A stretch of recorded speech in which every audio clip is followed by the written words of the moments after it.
تقریباً 40 سال پہلے کانپور کی سرزمین پر گدیانہ میں جامعہ اشرف المدارس کا قیام حضرت نے کیا اور ہزاروں تشنگان علوم کو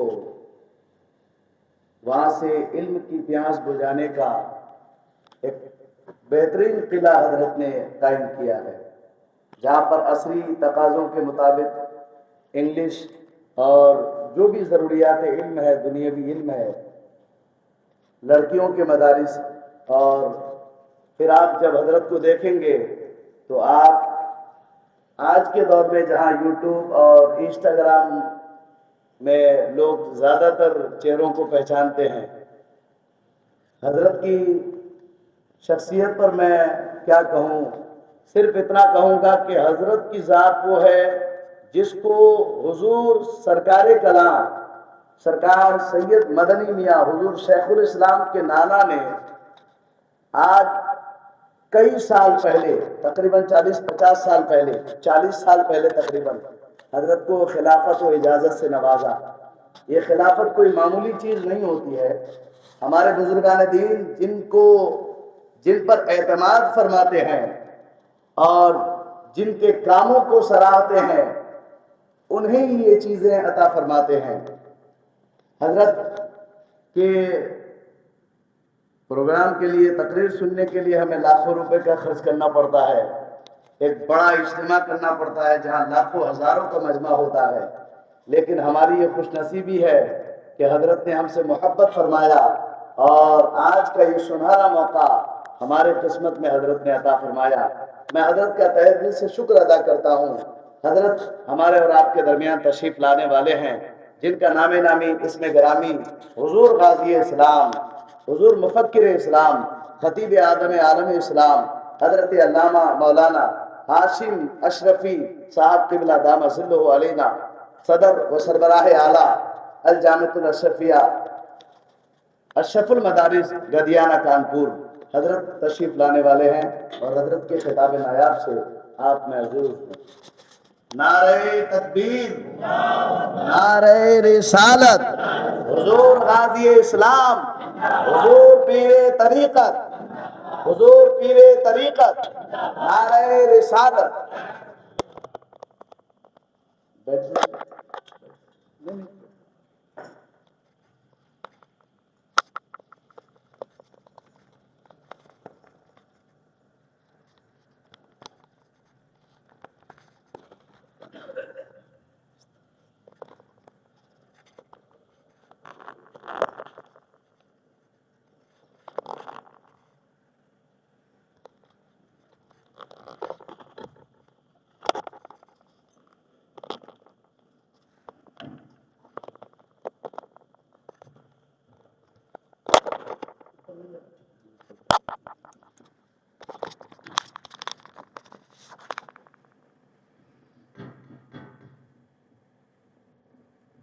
یہاں سے لگا اوپر کر کے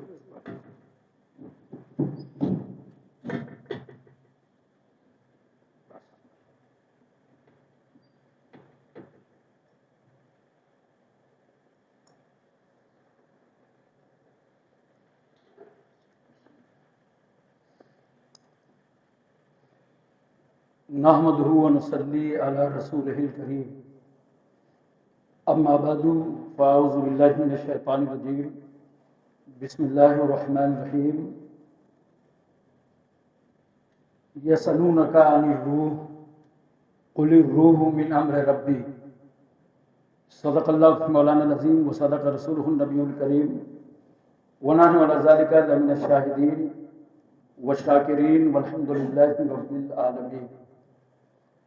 معزز حاضرین کرام، السلام علیکم ورحمۃ اللہ وبرکاتہ۔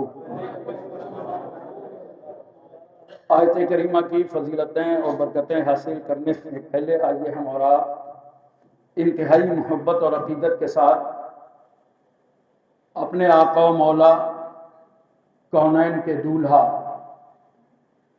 کالی زلفوں والے رسول، سنہری جالی والے محبوب، ڈوبتوں کو تیرانے والے پیغمبر، غم کی ہچکیاں لینے والوں کو زندگی دینے والے نبی، یتیموں کو انگلی پکڑانے والے رسول، بیواؤں کو کلیجے سے لگانے والے رحمت للعالمین، صدرت کے آگے جانے والے مصطفیٰ، لامکاں کی سیر کرنے والے پیغمبر، مکے اور مدینے کی چٹائی پر بیٹھ کر ساری کائنات کی تقدیر کا فیصلہ کرنے والا اللہ کا حبیب حضور احمد مصطفیٰ محمد مصطفیٰ صلی اللہ علیہ وسلم کی بارگاہ عالیہ میں درود پاک کی ڈالیاں نچھاور کریں اور محبت سے پڑھیں۔ اللہم صلی علی سیدنا مولانا محمد وعلی آل سیدنا مولانا محمد وبارک وسلم صلاۃ و سلام علیک یا رسول اللہ۔ ایک بار اور محبت سے پڑھیے، اللہ رب محمد صلی اللہ علیہ وسلم نحن عباد محمد صلی اللہ علیہ وسلم صلاۃ و سلام علیک یا رسول اللہ۔ ایک بار پوری توجہ مدینہ طیبہ میں اور محبت سے نبی اور آل نبی کی بارگاہ میں صلی اللہ علیہ نبی الامی والہ صلی اللہ علیہ وسلم صلاۃ و سلام علیک یا رسول اللہ۔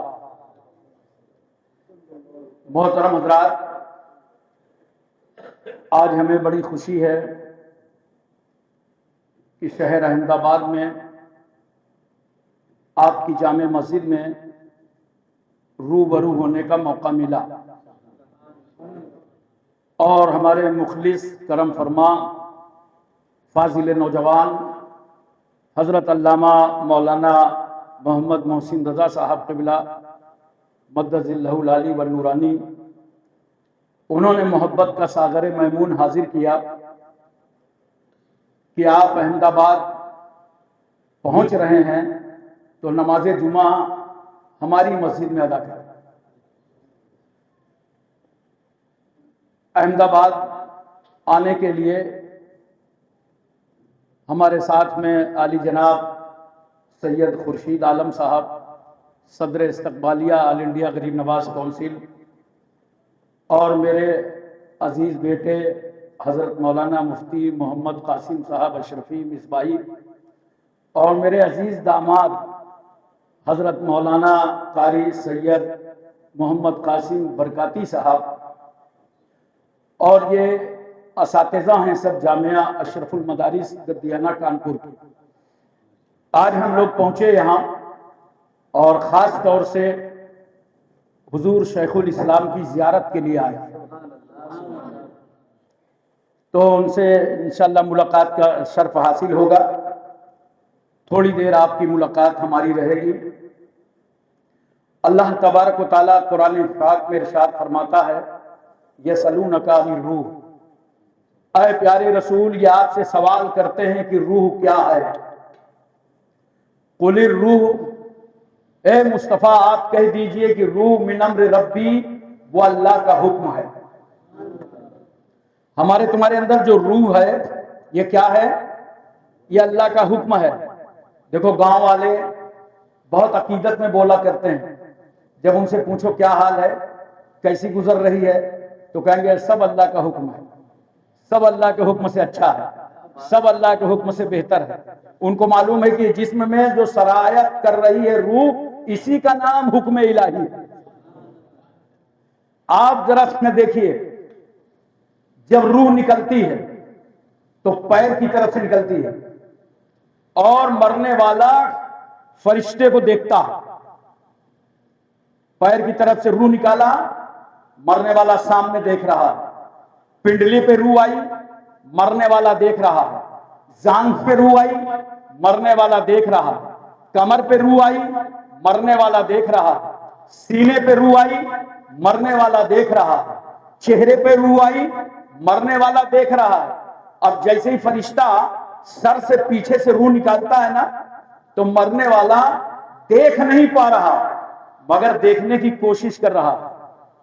اور ہمیشہ آپ نے دیکھا ہوگا کہ مرنے والا اپنی یوں آنکھیں تان لیتا ہے، وہ آنکھیں تان کر دیکھتا ہے کہ پیچھے سے میری روح کون نکال رہا۔ اب مجھے بتانا کیا ہے آپ کو؟ ایک بات تو مسئلہ سن لیجئے، جیسے کسی کا انتقال ہو جائے فوراً اس کی آنکھیں بند کیجئے، جبڑے باندھ دیجئے، اور کچھ لوگ کیا کرتے ہیں مردے کے ہاتھ یوں باندھ دیتے ہیں کہ لگتا ہے کہ نماز پڑھ رہا. یہ مجوسیوں کا طریقہ ہے. ہاتھ سیدھے کیے جائیں گے, ایسے باندھے نہیں جائیں گے زیر ناف.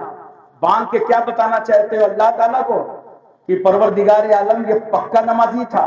ارے اس خدا کو خوب معلوم ہے یہ کتنی پڑھتا تھا کتنی چھوڑتا تھا, اس لیے ہاتھوں کو سیدھا کر دو. اب سوال میں آپ سے یہ کر رہا ہوں کہ یہ تو روح نکلنے کا سسٹم ہے. اس بھری دنیا میں لاکھوں لوگوں کی آج روح نکلی ہوگی. توجہ ہے پوری؟ اچھا اب روح ڈالنے کا سسٹم سنیے. جیسے ہی ماں کے رحم میں نطفہ ٹھہرتا, اس کے بعد وہ ایک گوشت کا لتھڑا ہو جاتا ہے, اور پھر اس کے بعد اللہ تبارک و تعالی اس میں ہڈیاں پیدا فرما دیتا ہے. ہڈیوں میں کھال پہنا دی جاتی ہے. کھال کے بعد جانتے ہیں پھر اللہ کہتا ہے ہم نے اچھی شکل پر پیدا کیا ہے تم کو, یعنی اس پر روح پھونک دی جاتی ہے, تو روح ڈالی جاتی ہے. اب یہاں سے سمجھ لیجئے کہ جس طرح لاکھوں لوگوں کی روح آج 24 گھنٹے میں نکالی گئی ہے, اسی طرح لاکھوں لوگوں کی روح ماں کے پیٹ میں ڈالی گئی ہے. تو اب بات سمجھ میں آ گئی کہ روح نکل بھی رہی ہے اور روح ڈالی بھی جا رہی ہے. اور روح نام کس کا ہے؟ اللہ کے حکم کا نام ہے. اس کا مطلب جب روح کے آنے جانے کا سسٹم چل رہا ہے تو اللہ کا وجود ہے, پروردگار کا وجود ہے. ابھی آپ نے حال ہی میں سنا ہوگا کہ دلی میں ایک ڈیبیٹ ہوئی تھی شمائل ندوی اور جاوید اختر ملحد کے درمیان. دونوں نے آپس میں منصوبہ تیار کیا تھا راتوں رات فیمس ہونے کے لیے, اور یوٹیوب میں سبسکرائب بڑھ جائے اس کے لیے کیا تھا. پوری نورا کشتی تھی, اور وہ ثابت کیا کرنا چاہتے تھے؟ ایک دلیل دیتا تھا اللہ کے وجود پر اور دوسرا دلیل کاٹ دیتا تھا کہ اللہ کا کوئی وجود نہیں ہے. نعوذ باللہ من ذالک. میں نے آپ کو بتایا نا, اللہ کے وجود کی دلیل سب سے بڑی یہ ہے کہ روح ڈالی جا رہی ہے اور روح نکالی جا رہی ہے. اور دوسری بات سنو, اللہ کے وجود کو علم سے ثابت کرنا یہ ناکافی ہے, ورنہ شیطان کے پاس تو بہت علم تھا, پھر وہ گمراہ کیوں ہو گیا؟ اللہ کے ماننے کا ذریعہ علم ناکافی ہے, اسی طرح اللہ کو ماننے کا ذریعہ عقل ناکافی ہے. اگر عقل کے ذریعے سے مان لینا کافی ہوتا تو دنیا کے اتنے بڑے بڑے عقل مند گمراہ کیسے ہوتے؟ ہمیشہ دل میں اس بات کو خیال رکھنا اور اپنا ایمان مضبوط رکھنا کہ اللہ کو ماننے کا ذریعہ نہ عقل ہے نہ علم ہے, بلکہ اللہ کو ماننے کا ذریعہ ہے جناب محمد الرسول اللہ. لا الہ الا اللہ دعویٰ ہے اور محمد الرسول اللہ دلیل. قد جاءکم برہان من ربکم, تحقیق کی آ گئی تمہارے پاس برہان. برہان سے مراد ذات مصطفیٰ جناب محمد الرسول اللہ صلی اللہ علیہ وسلم. اب آپ اپنا ایمان ذرا مستحکم کیجئے اور سوشل میڈیا سے دین نہ سیکھیے, ورنہ یہ لوگ گمراہ کر دیں گے. قرآن کی آیتوں کو بھی بدل کے ڈال رہے ہیں, بلکہ دین سیکھیے, اپنے مسجد کے امام سے سیکھیے, عالم دین سے سیکھیے, حافظ قرآن سے سیکھیے, مفتی شریعت سے سیکھیے. دین سوشل میڈیا سے کبھی نہ سیکھیے. کوئی بات سوشل میڈیا میں سنیے تو اس کو آ کر کے پہلے اپنے عالم سے اور امام سے تحقیق کر لیجیے, ورنہ یہ لوگ پورا سسٹم چاہے فیس بک کا ہو, واٹس ایپ کا ہو, انسٹاگرام کا ہو, یہ سب یہودیوں کے ہاتھ میں ہے, لہذا یہ تمہیں گمراہ کر دیں گے. آج اگر ایران ضد کر لے اور ہرموز جو اس کی ایک بندرگاہ ہے وہاں سے 90% نیٹ کے تار گئے ہوئے ہیں, اگر وہاں جم کے بمباری ہو جائے نا تو دنیا کا نیٹ جام ہو جائے, پھر کہاں سے دین سیکھو گے بتاؤ؟ تو دین سیکھنے کے لیے ہمارے پاس کیا ہے؟ قرآن ہے, حدیث ہے, فقہ ہے, تاریخ ہے, ادب ہے, یہ ساری چیزیں موجود ہیں. اس سے علم سیکھو. اور ایک بات میں بتاؤں, سرکار صلی اللہ علیہ وسلم جب معراج کے لیے تشریف لے گئے. ذرا توجہ کیجئے گا, محبت میں بولیے سبحان اللہ. سرکار معراج کے لیے گئے, پیغمبر صلی اللہ علیہ وسلم نے جنت دیکھا, جنت کا مشاہدہ فرمایا. اللہ نے جنت دکھایا کیوں؟ اللہ نے جنت دکھایا کیوں کہ اللہ خود ہی فرماتا ہے کہ مومنوں کے جان مال کو اللہ نے خرید لیا ہے جنت کے بدلے میں. ہم سب بکے ہوئے ہیں, بولو سبحان اللہ. ہم سب بکے ہوئے ہیں, اللہ نے خریدا ہے مومنوں کو, لیکن خریدنے میں اللہ نے رقم کیا دی ہے ہمیں؟ جنت دیا ہے, جنت دیا ہے. اس لیے فرمایا محبوب آؤ, اور آ کر کے اپنے غلاموں کی بلڈنگیں تو دیکھ جاؤ, آ کر کے آؤ جنت میں اپنے غلاموں کے محل تو دیکھ جاؤ. اے پیارے مصطفیٰ, جنت بھی دیکھو اور آؤ خریدار کو بھی دیکھ جاؤ. اور سرکار صلی اللہ علیہ وسلم نے جہنم کا بھی مشاہدہ فرمایا. تو جب جہنم کا مشاہدہ فرمایا تو سرکار ایک مقام سے گزرے تو کیا دیکھتے ہیں پیغمبر صلی اللہ علیہ وسلم کہ کچھ لوگ ہیں جو گرم گرم پتھر کھا رہے ہیں, چبا رہے ہیں پتھر. جبریل یہ کون لوگ ہیں؟ یا رسول اللہ صلی اللہ علیہ وسلم یہ وہ لوگ ہیں جو اپنے مال کی زکوٰۃ نہیں دیتے تھے. یاد رکھنا, اگر آپ پر زکوٰۃ فرض ہے تو جس طرح نماز فرض ہے, روزہ فرض ہے, حج فرض ہے, اسی طرح زکوٰۃ دینا فرض ہے. آگے اور پڑھے پیغمبر تو کیا دیکھا؟ ایک قوم خون کی ندی میں کھڑی ہوئی ہے اور وہ بھی پتھر کھا رہی ہے. جبریل یہ کون لوگ ہیں؟ کہا یا رسول اللہ صلی اللہ علیہ وسلم یہ وہ لوگ ہیں جو سود کھاتے تھے. سود حرام ہے, حرم الربا, اللہ نے سود کو حرام فرما دیا ہے. کبھی سود کے قریب نہ جانا, ساری برکتیں ختم ہو جائیں گی اور دنیا اور آخرت دونوں تباہ ہو جائے گی. مگر اس مقام پر میں اہل ہندوستان کو خطاب کر رہا ہوں اس مسجد سے, ان کے لیے میرا پیغام ہے کہ اسلام اتنا پاکیزہ اور مقدس مذہب ہے کہ جس طرح ایک مسلمان سے سود لینا حرام ہے, اسی طریقے سے غیر مسلم سے بھی سود لینا حرام. یہ ہے اسلام. اس کے بعد پیغمبر صلی اللہ علیہ وسلم اور آگے مشاہدہ فرماتے ہیں تو کیا دیکھتے ہیں سرکار صلی اللہ علیہ وسلم نے یہ دیکھا کہ ایک قوم ہے لوہے کی کنچی سے جن کی زبان اور ہونٹ کاٹی جا رہے ہیں. جبریل یہ کون لوگ ہیں؟ کہا یا رسول اللہ صلی اللہ علیہ وسلم یہ وہ لوگ ہیں, یہ بے عمل عالم ہیں جو پڑھتے تھے, عالم تھے مگر عمل نہیں کرتے تھے.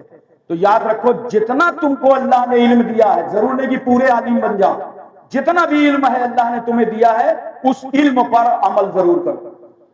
سرکار صلی اللہ علیہ وسلم نے اور آگے دیکھا تو ایک قوم کو اور دیکھا کہ تانبے کے ناخون ہیں اور وہ ان ناخون سے اپنے سینے کو, چہرے کو زخمی کر رہے ہیں. سرکار نے فرمایا جبریل یہ کون لوگ ہیں؟ کہا یا رسول اللہ صلی اللہ علیہ وسلم یہ وہ لوگ ہیں جو مومنوں کی, مسلمانوں کی غیبت کیا کرتے تھے. اب یہاں سے سمجھو غیبت کتنی بری چیز ہے. ہم اور آپ کیا کرتے ہیں, چوراہے پہ بیٹھ جاتے ہیں, وہ کیسا ہے, یہ کیسا ہے, اس کے پاس گاڑی کیسے آ گئی, اس کے پاس مکان کیسے ہو گیا. مسلمان اپنی پریشانی میں نہیں پریشان ہے, وہ اپنے بھائی کی خوشحالی میں بہت پریشان ہے. یہ چیزیں, یہ عادتیں ختم کر دو. غیبت کرنا اللہ کو پسند نہیں ہے اور غیبت کرنے والے عذاب دیکھ رہے ہو. تو سرکار صلی اللہ علیہ وسلم نے جنت کا مشاہدہ فرمایا اور سرکار صلی اللہ علیہ وسلم نے جہنم کا بھی مشاہدہ فرمایا. اور اس کے بعد قرب خاص میں جا کر رسول اللہ نے ماتھے کی نظروں سے خدا کو دیکھا ہے, ماتھے کی نظروں سے خدا کو دیکھا ہے. اب میں آپ کی پوری توجہ چاہتا ہوں. رسول اللہ نے دیکھا ہے, تمام انبیاء و مرسلین میں سے یہ شرف میرے مصطفیٰ کو حاصل ہے جس نے ماتھے کی نظروں سے اللہ کو دیکھا. اب آپ آسانی سے فیصلہ کر لیجئے, رسول نے دیکھا ہے اور رسول کہہ رہے ہیں لا الہ الا اللہ, اللہ کے سوا کوئی معبود نہیں ہے, تو ساری بحثیں بند کرو, بس یوں کہو ایک دیکھنے والے کا کہا مان لیا ہے, ہم نے تجھے بن دیکھے خدا مان لیا.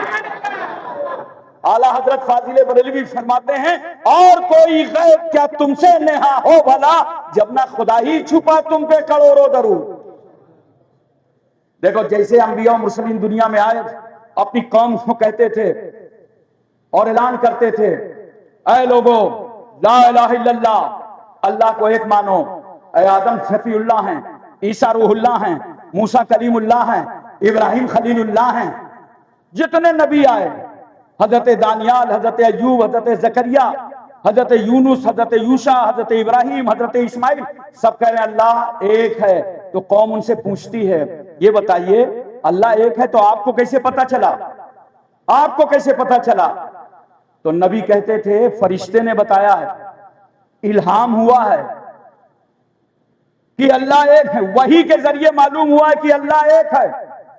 یہی سوال جب میرے پیغمبر سے کیا گیا اور نبی کہتے ہیں یا ایھا الناس قولوا لا الہ الا اللہ تفلحوا، اے لوگو اللہ کو ایک مانو تم سب کامیاب ہو جاؤ گے۔ قوم نے کہا یا رسول اللہ آپ کو کیسے معلوم کہ اللہ ایک ہے؟ مصطفیٰ فرماتے ہیں ارے مجھے ضرورت کیا ہے، میں تو دیکھ کر کے آیا ہوں، میں تو دیکھ کر کے آیا ہوں۔ اب سوال یہ ہے ان انبیاء و مرسلین نے جو کہا تھا لا الہ الا اللہ، تو انہوں نے سن کر کہا تھا، انہوں نے سن کر کے کہا تھا کہ اللہ ایک ہے۔ توجہ چاہتا ہوں، کیا کہا تھا؟ سن کر کہا تھا۔ اور سنی ہوئی گواہی مکمل نہیں ہوتی جب تک دیکھی ہی گواہی نہ دی جائے۔ تو سارے نبیوں نے سن کر کہا اللہ ایک ہے، اور میرے مصطفیٰ نے دیکھ کر کہا اللہ ایک ہے۔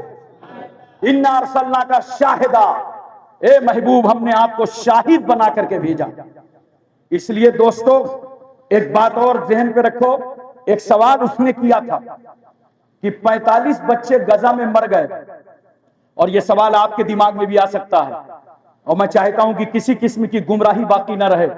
جاوید اختر نے کہا تھا اس ندوی سے کہ 45 بچے غزہ میں مر گئے، نعوذ باللہ خدا کیا کر رہا تھا؟ دیکھ رہے ہو سوال؟ کبھی کبھی ایسے ایسے وہم آپ کے دل میں آتے ہیں، جب ایسا کوئی وہم آیا کرے نا تو اس کا میں ایک طریقہ بتاتا ہوں، یعنی ایک ٹیبلٹ دیتا ہوں آپ کو۔ جب ایسا کوئی وہم آئے تو اپنی بائیں طرف 3 مرتبہ تھو تھو کر لیا کرو اور پڑھ لیا کرو لا حول ولا قوت الا باللہ۔ لیکن مسجدی میں نہ کرنے لگنا بھائی، یہ مسجد سے باہر جا کر کے کرنا۔ اگر ایسا کوئی وہم آئے تو اس طرح لاہور پڑھ لو، انشاءاللہ شیطان کا وسوسہ ختم ہو جائے گا۔ اب میں آپ کو دیکھو بتاتا ہوں، جب تک اس بات کو نہیں سمجھو گے، بہت فرقے دنیا میں آئے گمراہ ہو گئے۔ جیسے ایک فرقہ آیا قدریہ۔ قدریہ فرقہ کا کہنا یہ تھا کہ انسان خود ہی قادر ہے، جو چاہتا ہے وہ کرتا ہے، جو چاہتا ہے کھاتا ہے، جو چاہتا ہے کماتا ہے۔ نعوذ باللہ، اس میں اللہ سے کیا لینا دینا ہے؟ وہ گمراہ ہو گیا۔ ایک فرقہ ہے جبریہ، وہ کہتا ہے کہ انسان تو مجبور ہے، جو کچھ کرتا ہے اللہ کرتا ہے، لہذا یہ جو گناہ کر رہا ہے یہ بندہ کیا کرے، وہ تو اللہ جانے۔ یہ بھی گمراہ ہو گیا۔ اب آؤ جس اہل سنت والجماعت کی ہم بات کرتے ہیں، وہ اہل سنت والجماعت جو صحابہ میں ہے، جو اہل بیت میں ہے، جو اولیاء میں ہے، آؤ اس جماعت کی ہم بات کرتے ہیں۔ اہل سنت والجماعت کا موقف کیا ہے؟ اہل سنت والجماعت کا موقف یہ ہے کہ کل اشیاء کا خالق خدا ہے۔ دنیا میں جتنی چیزیں ہیں، ذرہ ذرہ، قطرہ قطرہ، لیل و نہار، صبح شام، زندگی بندگی، سب کو اللہ نے پیدا فرمایا، مگر بعض چیزوں کا پاور بندوں کو دے دیا۔ اب دیکھو جیسے پوری دنیا میں 3 حصے میں پانی ہے اور ایک حصہ خشکی کا ہے۔ اب اللہ نے کیا کیا؟ اللہ نے گیہوں پیدا فرما دیا اور بندوں کو کہہ دیا کھیتی کرو۔ اب آپ کھیتی کر رہے ہو، گیہوں تیار کر رہے ہو، آٹا پسوا رہے ہو، بیوی کی خوشامد کر رہے ہو، وہ 2 روٹی پکا کے دے رہی ہے، روٹی کھا رہے ہو، تو کیا کوئی فرشتہ تمہارا آٹا پسانے آتا ہے؟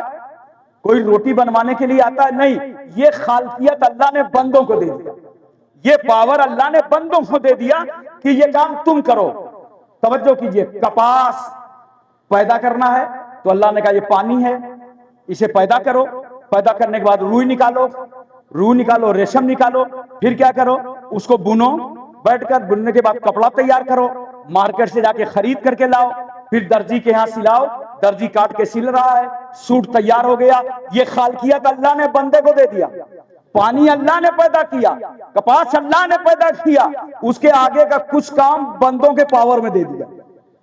تو کل اشیاء کا خالق، ذرے ذرے قطرے قطرے کا خالق خدا ہے. اور بعض اشیاء کی ذمہ داری، اس کی خالقیت اللہ نے بندوں کو دے دیا. یہ موقف کس کا ہے؟ یہ جماعت اہل سنت کا. جس جماعت پر اہل سنت والجماعت پر ہم قائم ہیں اس کا موقف ہے یہ. اور اس دور میں اسی اہل سنت والجماعت کا دوسرا نام مسلک اعلی حضرت ہے.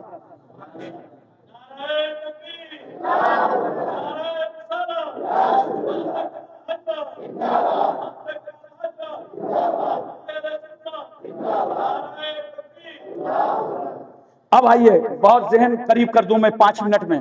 5 منٹ ہے ابھی، توجہ کیجئے ذرا سا اور سوچئے ذرا سا دماغ پہ زور ڈال کر. آپ نے روایتی تقریریں بہت سنی ہوں گی، میں ایک فکر آپ کے سامنے پیش کر رہا ہوں اور میں سمجھتا ہوں کہ میری محنت اصول ہو جائے گی. توجہ کیجئے ذرا سا. تو کل اشیاء کا خالق خدا، اور بعض کا پاور اللہ تعالیٰ نے انسان کو دے دیا. مجبور محض بھی نہیں ہے انسان، سمجھ رہے ہیں، اور مطلقاً قادر بھی نہیں ہے انسان. یہ دونوں صلاحیتیں اللہ نے دی ہیں، کہیں مجبور ہے کہیں قادر ہے انسان. اور یہ صلاحیت اللہ تبارک و تعالیٰ نے بندے کو عطا فرمائی. اب میں آپ سے پوچھنا چاہتا ہوں، کہتے ہو 45 بچے مر گئے. ارے نادان، 45 ہی نہیں 70,000 وہاں مارے گئے ہیں، جن کے ساتھ ہم پوری ہمدردی رکھتے ہیں، ان کے ساتھ دعائیں کرتے ہیں. لیکن سنو، بعض چیزوں کا پاور اللہ نے بندوں کو دیا ہے. ایک چھوٹا سا ملک ہے وہ فلسطین، وہ غزہ ایک چھوٹی جگہ ہے، یاد رکھو اس کے بچانے کا پاور اللہ نے تو 57 مسلم ملکوں کو عطا فرمایا ہے. اب یہ اپنا فرض نہیں ادا کر رہے، بات الگ ہے، لیکن یہ بچا سکتے ہیں اس کو. بولو. اور رہا مسئلہ اللہ کے جلا دینے کا، مار دینے کا، یہ تو اس کی مرضی کی بات ہے، اس کی مرضی کی بات ہے. دیکھو ابراہیم علیہ السلام کو آتش قدر نمرود میں ڈالا گیا، حفاظت سے نکل آئے. بولو. جبریل آئے اور آ کر کے کہتے ہیں اگر آپ اجازت دیتے تو ایک لمحے میں اس آگ کو گلزار کر دوں. ابراہیم پیغمبر کہتے ہیں سنو، جس خدا کی رضا کے لیے میں نے موت سے آنکھیں ملائی ہیں وہ خدا دیکھ رہا ہے. اور سب سے بڑی بات تھی جو ابراہیم علیہ السلام سمجھ رہے تھے کہ ابھی نور محمدی ابراہیم کی پیشانی پہ جلوہ گر ہے، نہ خدا اپنے محبوب کو جلائے گا اور نہ اللہ کا خلیل جلے گا. بچایا ابراہیم علیہ السلام کو. اور اسماعیل علیہ السلام کو کیسے بچایا؟ باپ نے ہاتھ میں خنجر لے لیا، بیٹے کو لٹا دیا، آنکھ میں پٹی بندھی ہے، چھری چلا رہے ہیں، چل ہی نہیں رہی. ملائے اعلیٰ میں کوہرام مچ گیا، اب خدا بچا رہا ہے. توجہ کیجئے ذرا سا. جب وہ چاہتا ہے تو بچاتا ہے، کچھ چیزیں بندوں پہ چھوڑ دیتا ہے، تمہاری آزمائش اور تمہارا امتحان کرتا ہے. اللہ نے بھیجا، جاؤ جبریل دمبا لے لو اور اسماعیل کی جگہ رکھو. ملائے اعلیٰ میں کوہرام مچ گیا. سگا باپ سگے بیٹے کی گردن پر چھری رکھے ہے رضائے الہی کے لیے. جبریل آئے، دمبا لے کر کے اسماعیل علیہ السلام کو ہٹایا، دمبا رکھا، ابراہیم علیہ السلام نے چھری چلایا، چھری چل گئی.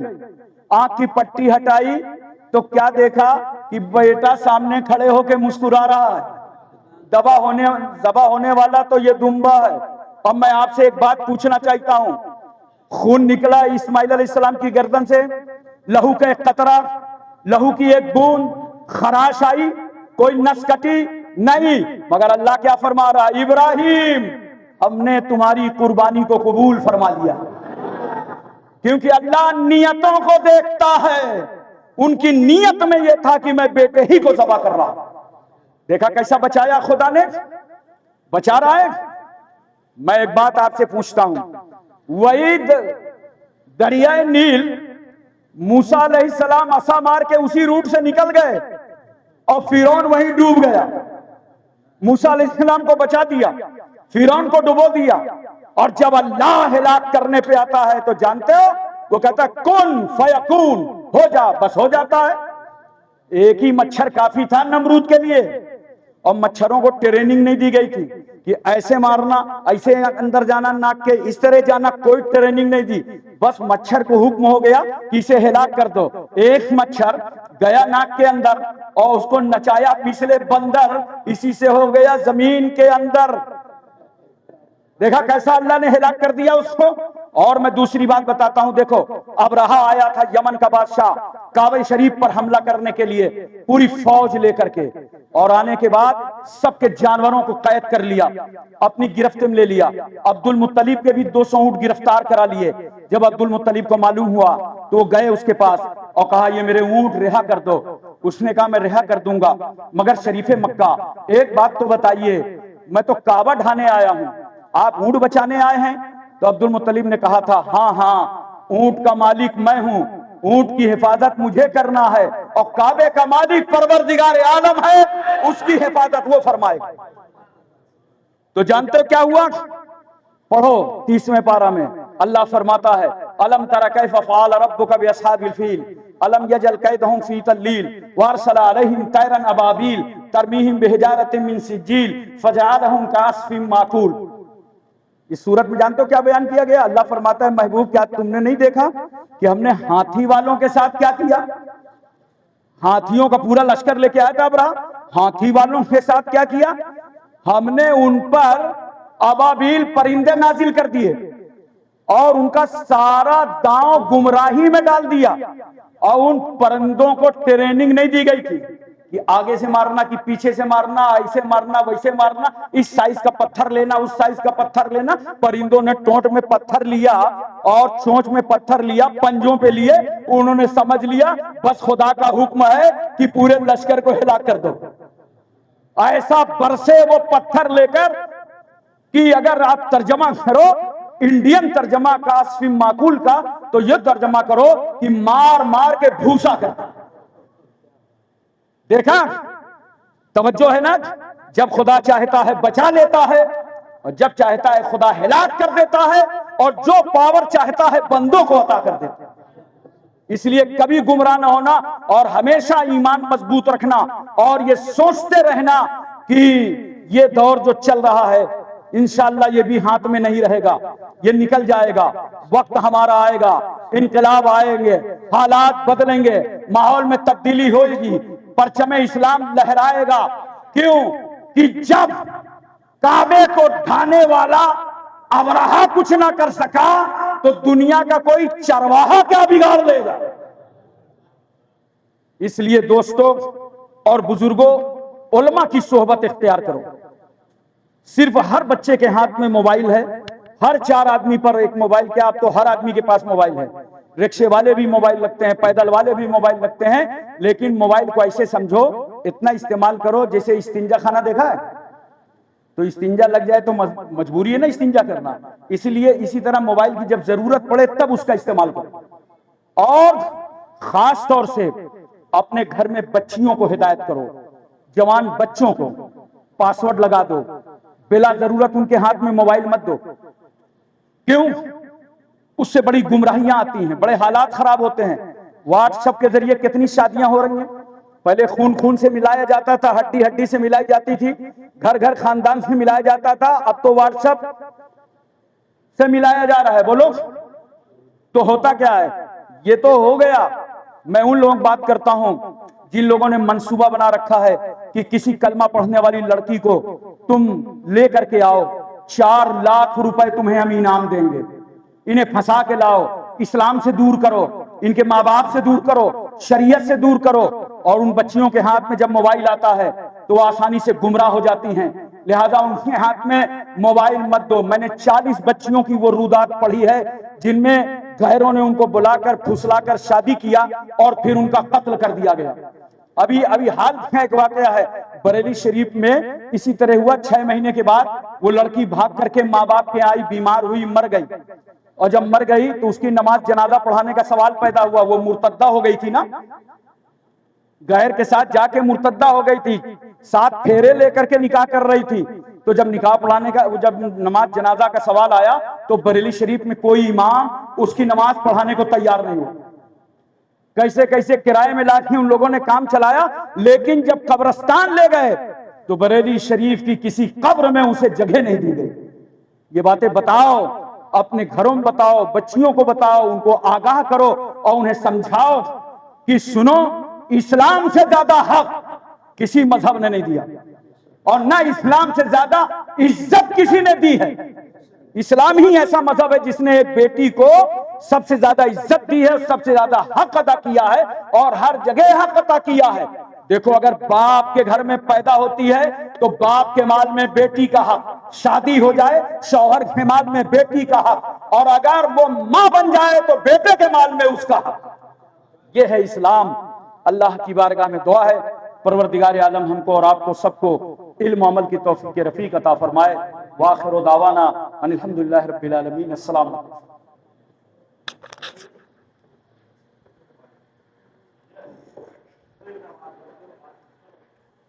یہ آپ لے لیجیے۔